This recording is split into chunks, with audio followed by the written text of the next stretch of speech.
이제 AI가 붙는다고 다 같이 오르던 시대는 끝났습니다. 시장은 철저히 AI 수익성에 초점을 두고 있는데요. 실제로 어제 장 마감 후에 실적을 공개한 메타와 마이크로소프트는 AI 수익화 여부에 따라서 희비가 극명하게 엇갈렸죠. 여기에 소프트웨어 기업들 역시 AI가 기존 서비스를 대체할 수 있다는 우려가 커진 가운데 부진한 실적까지 내놓으면서 간밤 시장 하락세를 주도했는데요. 확실히 이제 시장은 본격적인 옥석 가리기에 들어가는 것으로 보입니다. 그럼 마감상 확인해보면 다우지수는 장 막판에 저가 매수세가 유입되면서 오늘 0.11% 상승세를 마감했고요.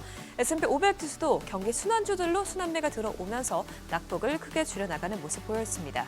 반면에 나스닥 지수는 기술주들이 크게 하락세 주도하면서 0.72% 내려갔습니다. 시총 상위 종목들 보면 어제 실적을 공개한 마이크로소프트가 눈에 띄는 하락세를 기록했죠.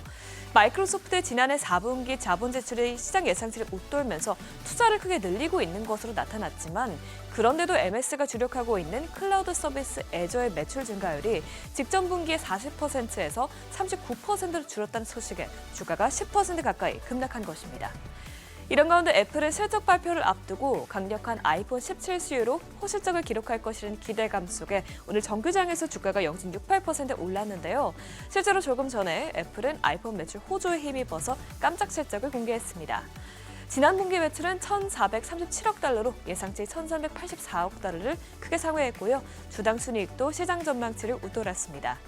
이는 아이폰 17 판매가 급증하면서 지난 분기에 아이폰 매출이 23%나 급증한 덕분인데요.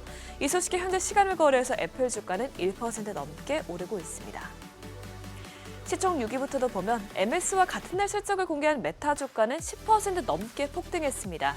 물론 메타도 자본 지출을 예상보다 더욱더 늘리겠다고 공개했지만 투자자들이 더 주목했던 것은 AI 수익화의 여부였죠.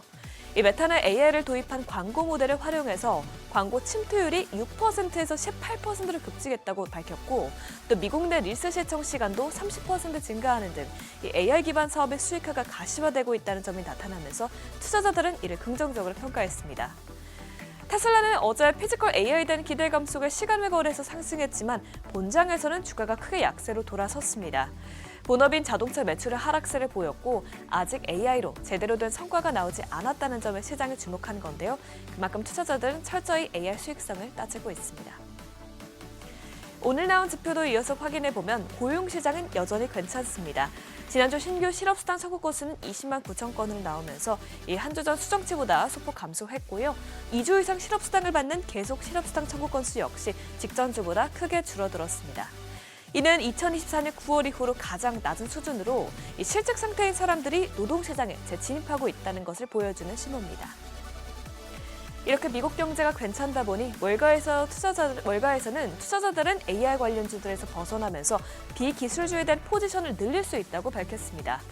아메리프라이즈에서는 M7 기업들의 실적 발표가 실질적으로 이 실적 전망을 뒤집지 않는 한 투자자들은 실제 경제에 노출이 더 많이 되어 있는 기업들의 비중을 더 늘리고 소형주와 비기술 경기 순환주를 선호하는 경향이 유지될 수 있다고 말했습니다. 또 블룸버그 역시 M7 기업들의 이익 성장률이 둔화되고 있는 가운데 M7 외의 기업들의 성장률이 개선되고 있다면서 이에 따라 자산 운용사들이 빅테크에서 벗어나 포트폴리오를 다각하고 있다고 전했습니다. 이런 흐름 속에서 오늘 장에서도 기술주에서 다른 경기 순환주로의 순환매가 나타난 것으로 보입니다. 간밤 미국과 이란 간 긴장이 고조되면서 유가가 급등한 것도 시장의 악재로 작용했습니다.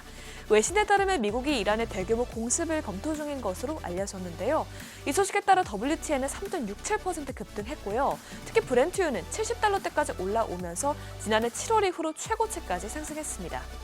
이렇게 지정학적 갈등에 5,500달러대까지 오르던 금값은 이내 차익 실현 매물이 나오면서 상승폭을 줄였습니다. 오늘 금선물은 0.12% 빠지면서 온스당 5,297달러에서 거래되고 있습니다. 국채금리는 소폭 하락세를 보였습니다. 트럼프 대통령이 다음 주에 차기 연준의장 후보자를 지명하겠다고 밝히면서 금리 인하에 대한 기대감이 반영된 것으로 보이는데요. 오늘 10년물 금리가 0.01%포인트, 2년물 금리가 0.02%포인트 내려갔습니다. 비트코인은 급락했습니다. 위험자산 선호 회피 심리가 커지면서 이 추가 상승을 기대했던 롱 포지션이 청산된 영향인데요. 현재 업비트에서 비트코인은 1억 2,300만 원대에서 거래되면서 큰 폭으로 하락세 보이고 있습니다. 지금까지 굿모닝 마켓이었습니다.